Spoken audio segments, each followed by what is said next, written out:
All right, so this next video, we're talking about the power of simple lifestyle. Let's see what he says. Other thing, number 7 is this: boring wins.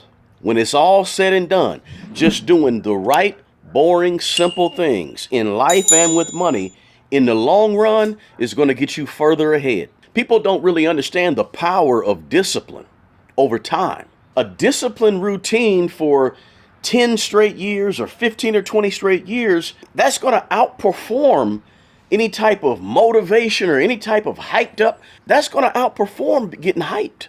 Just doing the same right thing over and over and over again. And what happens is you outlast all the people that wanted to get there fast and quick, and they wanted the quick fix and to get rich quick. You're going to outlast all them if you just do the boring things over a long period of time. So doing the boring things over a long period of time.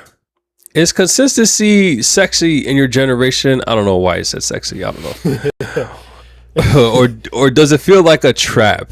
Because social media rewards the outlier story, not the boring slow build. And it's very interesting when we're talking about consistency and discipline and taking time and stuff. But that's gonna be another segue. But yeah, so what is it like in this generation? Is it good to have that consistency, or is consistency just a trap?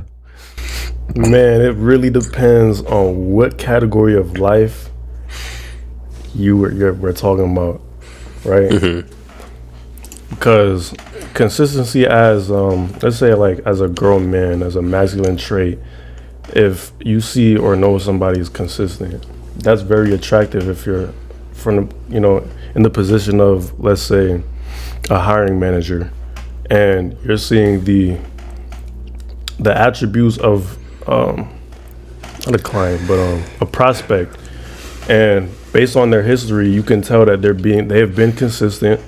They're a consistent type of person, and therefore you won't have to worry about them being inconsistent in your world and what you need them to do. So it's like, in that aspect, being consistent is sexy, right? And then so that means people would want to be consistent, and we know this. Like 22, 23, 24, 25, like even college, high school is that I've seen on social media in person, bro. We know it's like one of those things. Consistency is key. Like, I don't know if it was and also too, it depends on your mindset or state of mind wherever you are in life. Like if you're kind of down and you're an inconsistent person already, it's not gonna sound sweet to make that switch. Like you have to climb up out of that mental hole just to become consistent. You have to fight what you were used to doing. So it's like most people in that mind state, whatever age, it's not gonna sound sexy to be consistent, bro. Like, yeah, I hear how all the benefits are of being consistent. I could gain this, get that, but like, bro, I've been doing. You know how hard it is to be consistent. Like, I'd have to change my whole routine, stick to the plan. I'd be getting tired. That's gonna be. I'm a backslide. Relapse here. Like, it don't sound good.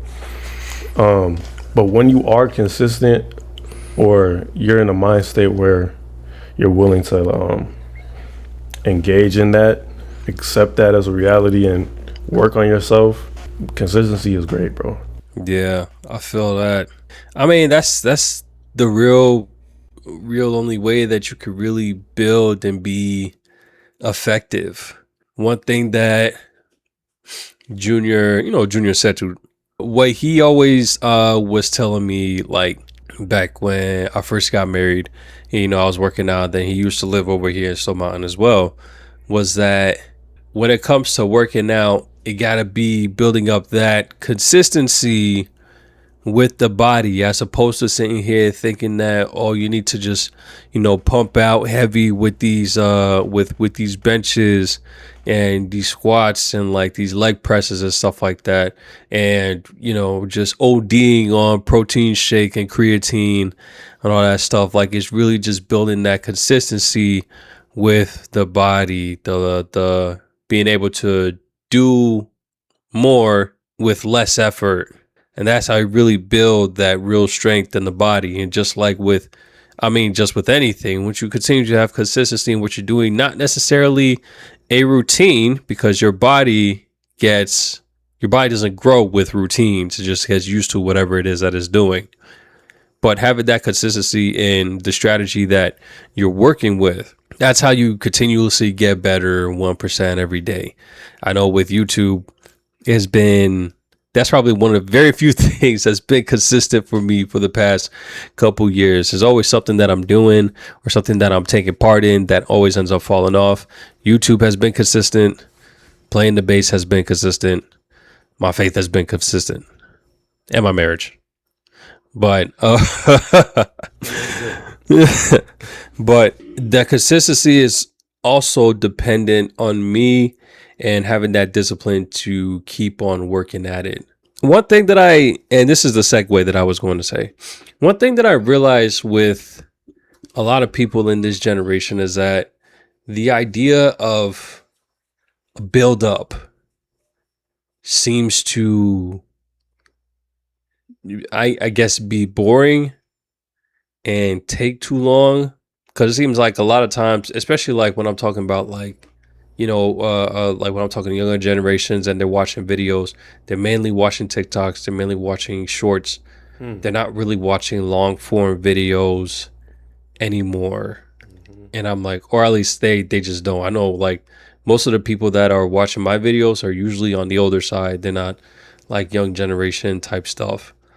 And this is what I was thinking about, even when it comes to watching anime, a lot of the young generations are talking about shows and animes that are short, quick, get to the point, get to the superpower, the super, crazy fights and stuff like that. There's no build up. I remember, I was talking to Greg, and we were talking about animes. This was a couple years ago, before, when he first started watching anime and stuff like that. I was talking to Greg and somebody else, I can't remember who. And we was talking about anime, and I had brung up Bleach. And then it just like, oh nah, Bleach is whack, this, that, and the third. I'm like, what are you talking about? This is definitely one of the top. You're bugging right now. They're like, oh nah, Bleach ain't good. But they were naming a whole bunch of animes that were like quick, get to the point, probably like a season or two long and stuff like that. And I'm like, why is it that there's a lack of patience for character development and character buildup? It wasn't until years after Greg came back talking about, so actually no, Bleach is pretty fire. It's fire. I'm like, yeah, I know. You looked at 10 episodes as like it was like, oh nah, this is taking too long. I ain't watching this no more. It's like, nah, there's development here. Everything takes a while, and only the really good animes will take. Look at One Piece. I think crap is still going on. It's freaking ridiculous.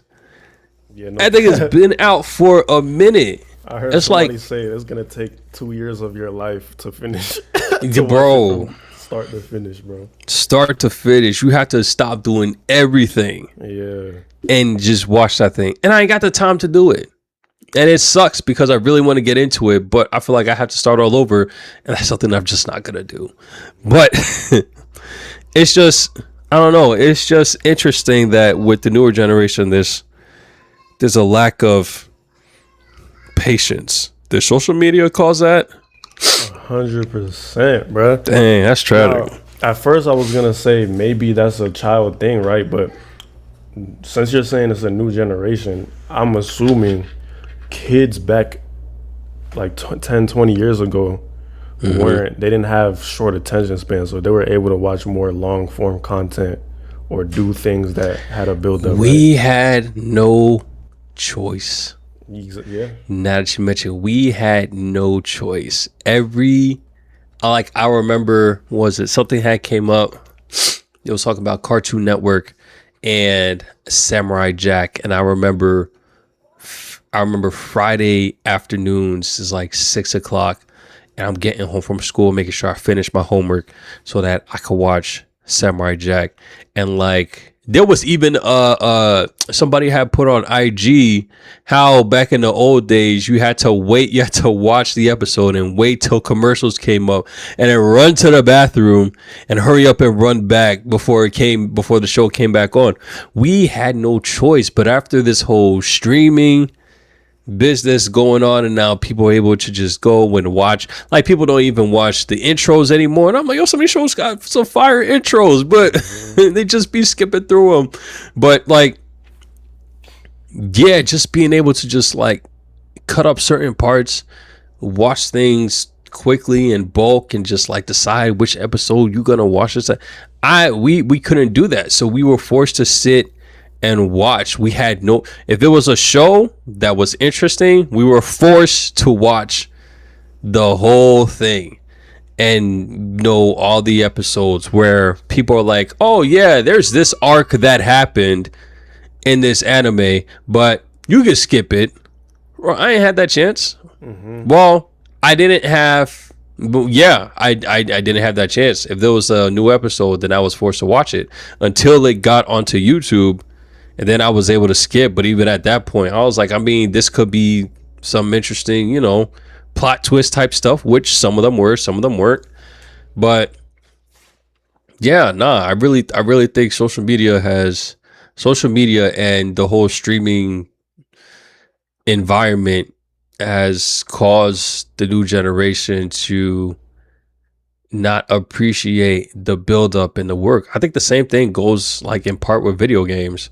A lot of people are refusing to, like, they want games to just come out and not wait for a perfect product, to where now game developers are happy with giving half finished products, and then talk about some bro. Hey, bro. Prime example. Yo, it's crazy. And it's like, if people just had the patience like we had before, then I think we'd have way more better shows, way more better games, and I don't know, way more better imagination. I feel like with the information just coming so quick, somebody, who was it? Casey had sent me some article talking about some crazy nonsense about how with this new generation of iPad kids, we should not really condemn the iPad kids, but kind of embrace them, because it's a new generation where they have, the devices. This is just what they're growing up with. And it's not that they're getting dumber. They're just processing information quicker when they receive it and all this stuff. And I'm like, no, I don't think so. I really don't believe that, because based off of what I'm seeing, these kids are not reading, they're not doing the math, the things are just being done for them. I'm not seeing a situation in which this technology era is really helping kids out. I think a lot of it has to be more guided, if that's going to be the case, to where they can then use it as a tool. Same like with AI. Even though I do think that AI is becoming a problem when it comes to job securities and stuff like that, there are some positions where it's like, you can utilize AI to make your job better. You just have to know what it is your job is, and then use the AI to make you more efficient at work. But you got to know what your job is.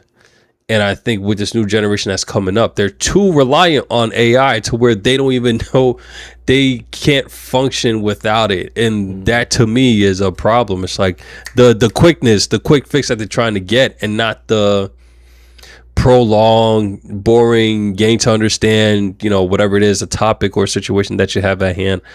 I don't know, man. It's, at the end of the day, I think we're trying to process things too quickly and get rich schemes too quickly, and it's not, I mean, I guess it depends on the person if it's working out or not. I know it's not for me, but I could be doing a lot of stuff wrong. I don't know. As far as what Casey showed you, right?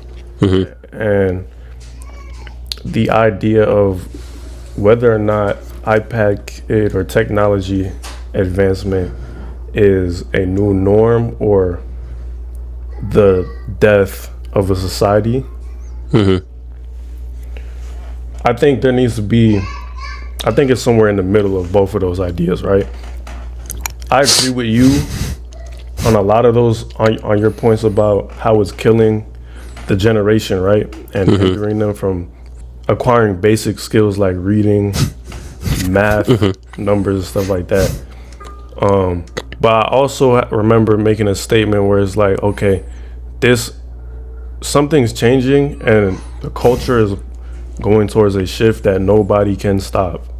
No matter how much we hate on technology and the iPad kid culture, bro, it's gonna happen. So with things like that, we need to find the common middle ground, which is basically what you had advised, where there's more like it's focused on what we can use it for, like what is beneficial for, which means there needs to be like laws in place, like policies in place, to keep it under control.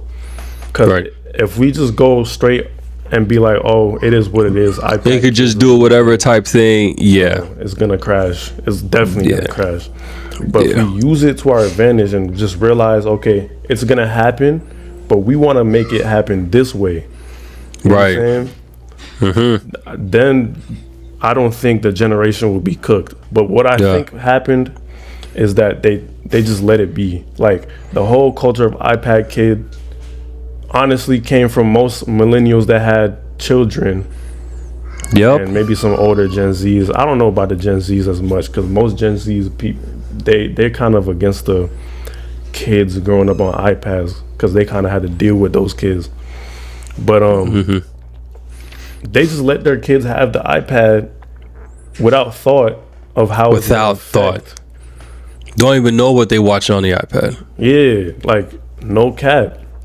It's almost like an immigrant that has no knowledge on technology and they get it and they do whatever they want. And obviously your parents not gonna know. You know what I'm saying? And they're older, they're not even looking at no tech.